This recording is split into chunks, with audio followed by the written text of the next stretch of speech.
Hello, स्वागत है आपका मेरे चैनल अब आपकी बारी में। चलिए आज हम जानते हैं जो बिहार की जो इंडिया पोस्ट के जॉब निकली है उसके बारे में, उसकी क्या डिटेल्स हैं। तो देखिए, सबसे पहले आपने क्या करना है, आपने वेबसाइट पे जाना है indiapost.gov.in। देखिए, ये मैंने यहाँ पर वेबसाइट खोल दी है।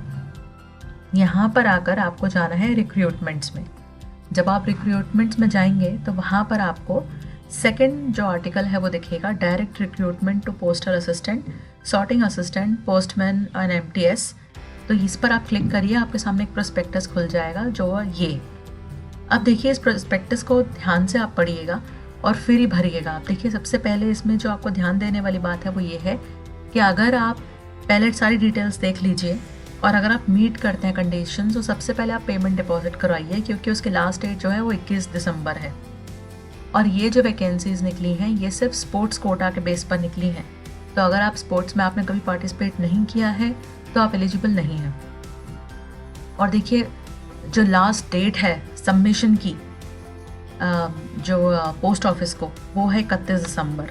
तो देखा जाए तो हार्डली ही अब कुछ गिने चुने दिन ही रह गए हैं। तो आप इसको ध्यान से देखिएगा और आप एलिजिबल हैं तो आप अप्लाई कर दीजिएगा। देखिए, उसमें इन्होंने यही लिखा हुआ है कि पहले हमने एक वैकेंसी निकाली थी 19 में, ये उसी के ही फॉलोअप में है, ये सारा डिटेल्स वही हैं। इसके बाद देखिए, यहाँ से मेन शुरू होता है वैकेंसी पोजीशन। देखिए, टोटल इन्होंने 60 वैकेंसी निकाली हैं और ये सारी वो जो डिवीज़न है उन सब में निकाली है कि पोस्टल असिस्टेंट की कहाँ पर है, सॉर्टिंग की कहाँ पर है, पोस्टमैन की कहाँ पे है, और जो मल्टीटास्किंग होता है, जैसे हम बहुत सारे काम कर सकता है कोई, तो उसकी कितनी वैकेंसीज है और कहाँ कहाँ पर है। तो देखिए, आप डिवीज़न ध्यान से देखिएगा और उसके हिसाब से अप्लाई करिएगा।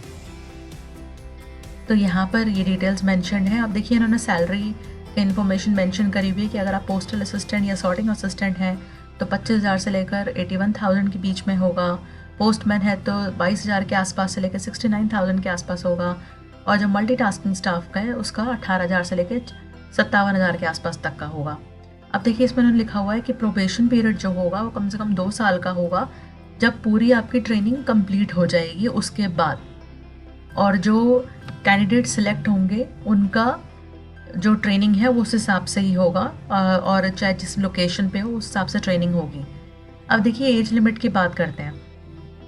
तो 31 दिसंबर 2021 को अगर आप पोस्टल असिस्टेंट, सॉर्टिंग असिस्टेंट या पोस्टमैन के लिए अप्लाई कर रहे हैं तो आपकी एज 18 से 27 के बीच में होनी चाहिए, और एमटीएस स्टाफ के लिए 18 से 25।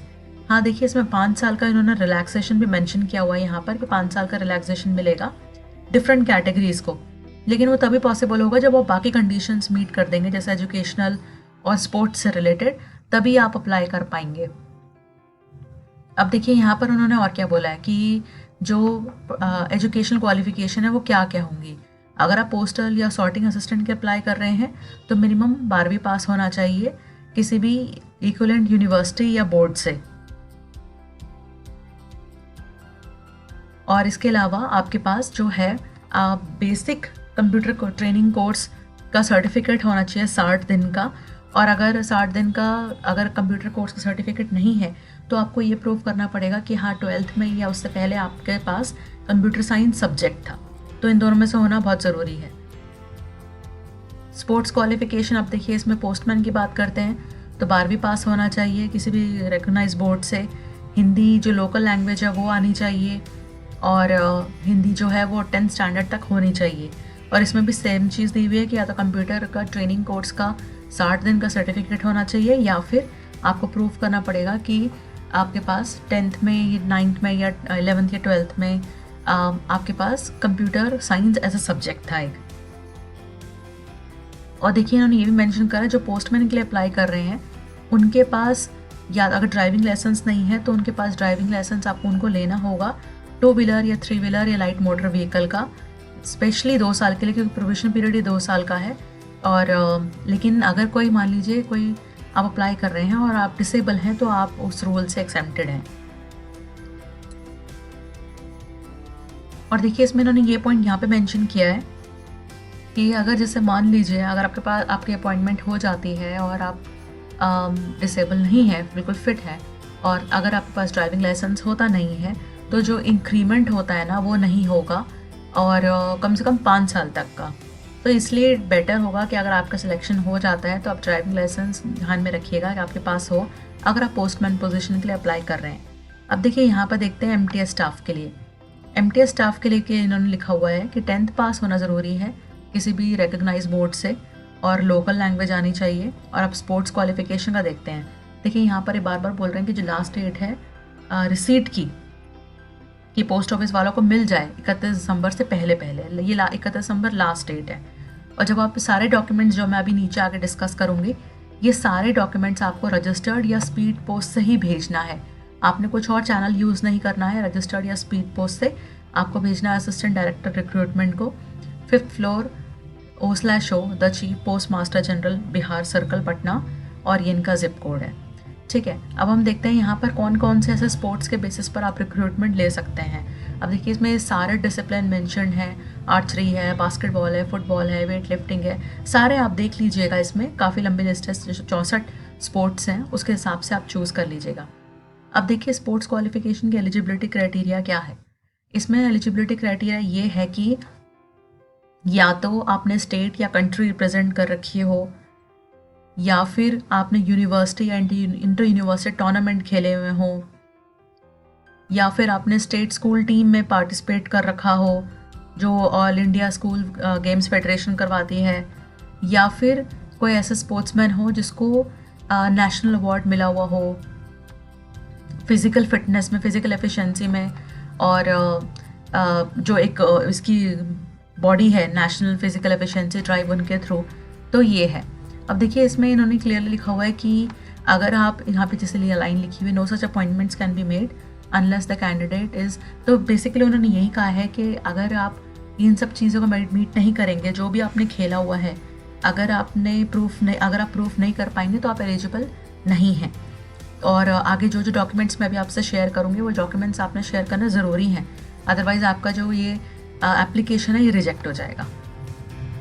अब देखिए उन्होंने सिंपली ये बता रखा है कि ऐसे कौन कौन से अथॉरिटीज़ हैं जिनको हम रिकग्नाइज़ करते हैं स्पोर्ट्स में, और वो कौन कौन से कंपटीशन करवाती हैं। देखिए जैसे यहाँ पर secretary of the national federation of game concern है, वो इंटरनेशनल कंपटीशन करवाती है। तो अगर आपने इंटरनेशनल कोई मैच खेला हुआ है या स्पोर्ट्स खेला हुआ है तो आपके पास सर्टिफिकेट यहाँ से होगा। ऐसे ही national, inter university, national games या फिजिकल एफिशिएंसी ड्राइव जो ministry of education and social welfare देती है गवर्नमेंट ऑफ इंडिया का, तो ये सब उन्होंने बाइफरकेट कर रखा है।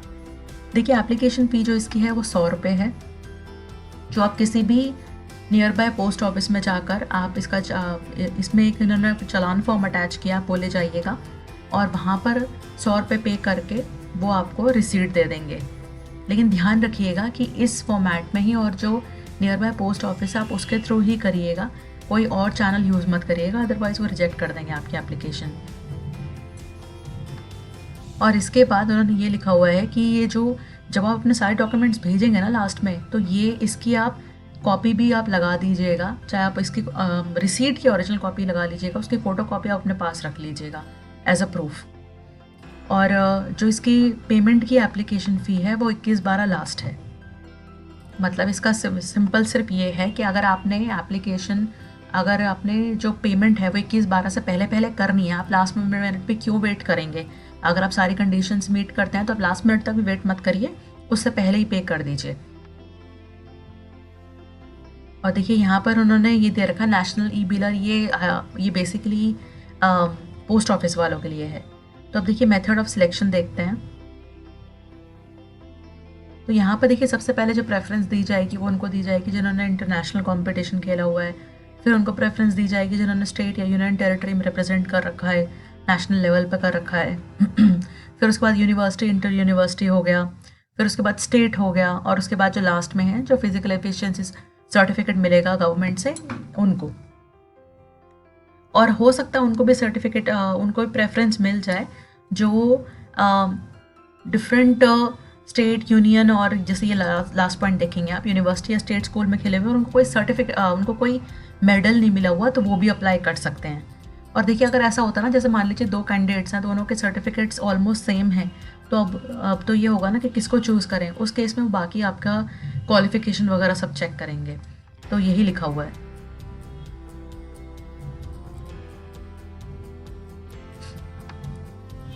देखिए डिस्क्वालिफिकेशन सिर्फ यही है यहाँ पर कि अगर आप किसी कॉन्ट्रैक्चुअल मैरिज में हैं तो वो एलिजिबल नहीं होगा, बाकी और कोई ऐसा कुछ डिस्क्वालिफिकेशन का रीज़न नहीं है। अब देखिए यहाँ पे स्पेशल इंस्ट्रक्शंस उनकी क्या क्या हैं। देखिए वो कह रहे हैं कि ओरिजिनल सर्टिफिकेट्स मत भेजिएगा, ओरिजिनल सर्टिफिकेट्स नहीं चाहिए। जितने भी सर्टिफिकेट्स वो मांग रहे हैं उनकी फ़ोटोकॉपी करवाइए और सेल्फ अटेस्ट मतलब आपको अपना खुद का साइन करना है और वो भेजना है, ठीक है। उसके बाद अपने सारे डॉक्यूमेंट्स, मार्क लिस्ट, सर्टिफिकेट्स जो हैं वो अटैच करना है, लेकिन सारे फ़ोटोकॉपी, कुछ ओरिजिनल नहीं जाएगा। और इन्होंने ये लिखा हुआ है कि अगर कोई डॉक्यूमेंट रह जाता है, पूरा नहीं होता है, तो वो आपकी एप्लीकेशन रिजेक्ट कर देंगे। बाकी तो सारा जो मैंने आपको ये बताया है कि कौन सी वेबसाइट पे जाकर आपने लेना है, वो सब डिटेल्स हैं यहाँ पर। और इसमें एक बात बताने वाली और भी है,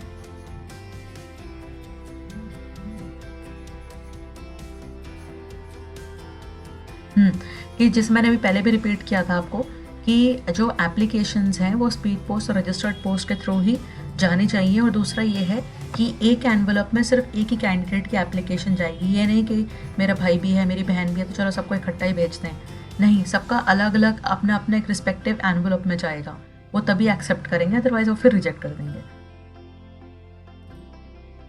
और देखिए इनमें जो नेक्स्ट पॉइंट है वो ये कि जैसे मान लीजिए आपने 2-3 गेम्स में यूनिवर्सिटी खेली हुई है या हो सकता है एक में आपने इंटरनेशनल रिप्रेजेंट किया हुआ है और दूसरे में मान लीजिए आपने स्टेट रिप्रेजेंट किया है, तो इसमें आप सेपरेट एप्लीकेशन और सेपरेट डॉक्यूमेंट्स के साथ सबमिट कर सकते हैं।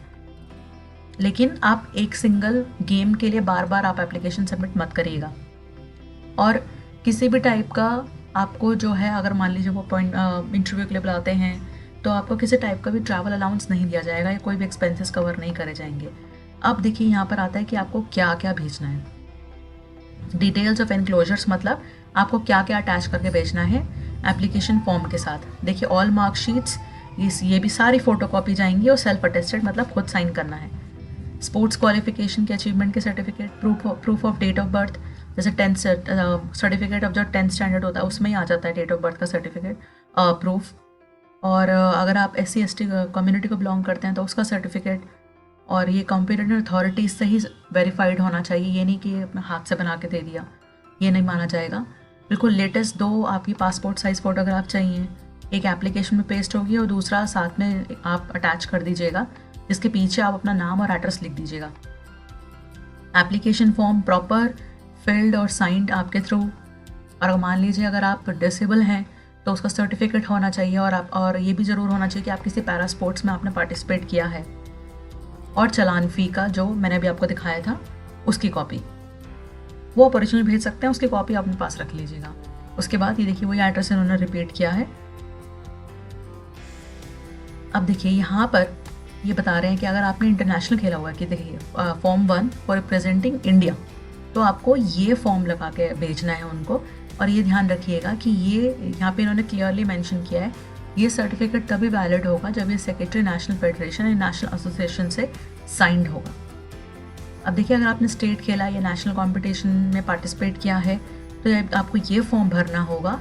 और ये ध्यान रखिएगा कि इसको आपको secretary of the state association से साइन करवाना पड़ेगा, आप तभी अटैच कर सकते हैं।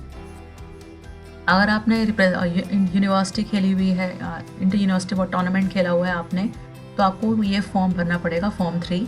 और इसमें आपको जो है डीन डायरेक्टर से साइन करवाना पड़ेगा, या जो ओवरऑल जो यूनिवर्सिटी के इंचार्ज होते हैं उनसे साइन करवाना होगा। और अगर आपने स्टेट स्कूल टीम में पार्टिसिपेट करा नेशनल गेम्स में, तो आपको फॉर्म 4 भरना होगा। और यहाँ पर आपको जो है ये आपको डायरेक्टर ऑफ पब्लिक इंस्ट्रक्शंस या एजुकेशन से साइन करवाना पड़ेगा। देखिए जैसे इन्होंने यहाँ पे लिखा हुआ है, ये तभी वैलिड होगा। फॉर्म 5, ये फॉर्म 5 होगा अगर जैसे मान लीजिए मिनिस्ट्री ऑफ एजुकेशन और सोशल वेलफेयर आपको अवार्ड करती है फिज़िकल एफिशिएंसी में कि हाँ बहुत बढ़िया परफॉर्मेंस है और फिज़िकली फ़िट है, तो उसमें आप ये वाला फॉर्म भरेंगे, फॉर्म 5। और ये बेसिकली एप्लीकेबल होगा ग्रुप C और ग्रुप D पोस्ट्स के लिए। और यहाँ पर आपको फिर से जो ये साइन करवाना होगा मिनिस्ट्री ऑफ एजुकेशन और सोशल वेलफेयर वालों से साइन करवाना होगा। देखिए ये अब है कास्ट का सर्टिफिकेट। जैसे मान लीजिए आप SC/ST कोटा को बिलोंग करते हैं, OBC को बिलोंग करते हैं, तो आपको ये वाला फॉर्म भर के देना होगा और जो रिस्पेक्टिव आपके जो अथॉरिटी हैं उनसे आपको साइन करवाना पड़ेगा, चाहे आप किसी भी स्टेट को बिलोंग करते हो। तो देखिए यही इन्होंने दे रखा है कि ये सेकंड पार्ट है, ये होगा basically OBC form of caste certificate. तो ये आपको भरना होगा SC/ST का और ये सर्टिफिकेट लगवाना पड़ेगा आपको, और यही अथॉरिटीज़ उस पर साइन कर सकती हैं। ये ओबीसी वालों के लिए है। आप अगर आप ओबीसी कैटेगरी में फॉल करते हैं तो आपको अपेंडिक्स 3 को आपको रेफ़र करना होगा, ये आप भरवाएंगे, और जो आपकी रिकग्नाइज अथॉरिटी है उससे साइन करवाना होगा आपको। और देखिए अगर मान लीजिए आप उस कैटेगरी में आते हैं जैसे पॉवर्टी लाइन की बिलो, या जिनको बोला जाता है इकोनॉमिकली वीकर सेक्शन, तो उस केस में आपको ये सर्टिफिकेट पूरा भरवा के, और आपको ये जो इसकी इशूइंग अथॉरिटी होती है, जो ये कंफर्म करती है कि हाँ आप बिलो पॉवर्टी लाइन के हैं, तो वो आपको ये सर्टिफिकेट भरवा के स्टैम्प करवा के फिर आपको ये उसके साथ अटैच करना पड़ेगा, जो आपका अपॉइंटमेंट जो आपका ये फॉर्म होगा, एप्लीकेशन फॉर्म। अब देखिए ये है एप्लीकेशन फॉर्म। तो अगर मान लीजिए आपने 2019 वाले पोस्ट में भी अप्लाई किया था, तो ये सेक्शन, पहला सेक्शन सिर्फ आप उन लोगों के लिए जो दोबारा अप्लाई करेंगे, लेकिन जो फ्रेश अप्लाई कर रहे हैं उनके लिए यहाँ से सेकंड पॉइंट से आपका नाम ब्लॉक लेटर में, मतलब पूरे कैपिटल लेटर्स में, आधार नंबर, आपका क्या जेंडर है, मेल फीमेल, फादर या हस्बैंड का नाम, नेशनैलिटी, परमानेंट एड्रेस क्या है आपका, और डेट ऑफ बर्थ आपको अपने नंबर के फॉर्म में भी देना होगा और वर्ड्स के फॉर्म में भी देना होगा। प्लेस ऑफ बर्थ आपका कहाँ है, दिल्ली, मतलब दिल्ली इंडिया है या जहाँ पर भी है वो आपको मेंशन करना होगा। एज यहाँ पर आपको मेंशन करनी होगी, लेकिन ध्यान रखिएगा अगर आपकी एज जो मैंने आपसे थोड़ी देर पहले शेयर किया था, अगर उसके हिसाब से मीट नहीं होगी तो आपकी एप्लीकेशन रिजेक्ट हो जाएगी। और अगर आप एज रिलैक्सेशन देख रहे हैं कि भाई हाँ, जैसे मान लीजिए आप पोस्टल असिस्टेंट के लिए देख रहे हैं और आपकी एज मान लीजिए 28 साल है, तो आप यहाँ पर येस कर दीजिएगा कि हाँ मैं 1 साल बढ़ा हूँ, जो ये बड़ी हूँ रिक्वायरमेंट से, इसलिए मैं एज रिलैक्सेशन देख रहा हूँ। करंट आपका एड्रेस अगर वो सेम है तब भी आप मेंशन करिए, कॉन्टैक्ट नंबर, ईमेल एड्रेस है तो मेंशन करिएगा। और अगर आप SC/ST कोटा को बिलोंग करते हैं तो आप यहाँ पर येस लिख दीजिएगा और फिर उसका फॉर्म अटैच कर दीजिएगा। लेकिन ध्यान रखिएगा जितने भी आप डॉक्यूमेंट सबमिट कर रहे हैं, गवर्नमेंट चाहे कोई भी इशूइंग अथॉरिटी है वो तो करेंगे साइन, लेकिन देखिए आप ध्यान रखिएगा सब पर आपके खुद के साइन भी होने चाहिए। और देखिए यहाँ पर डिटेल जो है, आपने जो चालान का फीस पेमेंट करा था वो उसकी अमाउंट, कौन सा पोस्ट ऑफिस है, रिसीट नंबर क्या है और कब पे किया था, और ओरिजिनल रिसीट यहाँ चिपका दीजिएगा आप, ये पेस्ट कर दीजिएगा आप। अब देखिए वो पूछ रहे हैं कि आपकी प्रेफरेंस क्या है, क्या आप PA के लिए अप्लाई करना चाहते हैं, SA के लिए करना चाहते हैं, पोस्टमैन के लिए या MTS के लिए। वो आप अपनी प्रेफरेंस डालिए, जैसे 1 2 3 4, या अगर आप एलिजिबल नहीं है तो सिर्फ उसके आगे कर दीजिएगा जहाँ पर आप एलिजिबल हैं। फिर उसके बाद आप कौन से डिवीज़न के लिए अप्लाई करना चाहते हैं, कौन से डिस्ट्रिक्ट के लिए अप्लाई करना चाहते हैं वो डाल दीजिएगा, जैसे हमने अभी डिवीज़न पहले देखा था वो। फिर उसके बाद एजुकेशनल क्वालिफिकेशन, तो यहाँ पर आपको मैट्रिकुलेशन का देना है, जैसे 10th पास का आपने देना है कि कब पास हुआ था, क्या मार्क्स आए, कौन सी बोर्ड यूनिवर्सिटी थी। अगर 12th पास हैं तो उसका डिटेल्स कि कब पास किया था, मार्क्स क्या थे, बोर्ड यूनिवर्सिटी क्या थी, और अगर आप ग्रेजुएशन भी कर चुके हैं तो उसके डिटेल्स। फिर उसके बाद वो पूछ रहे हैं आपसे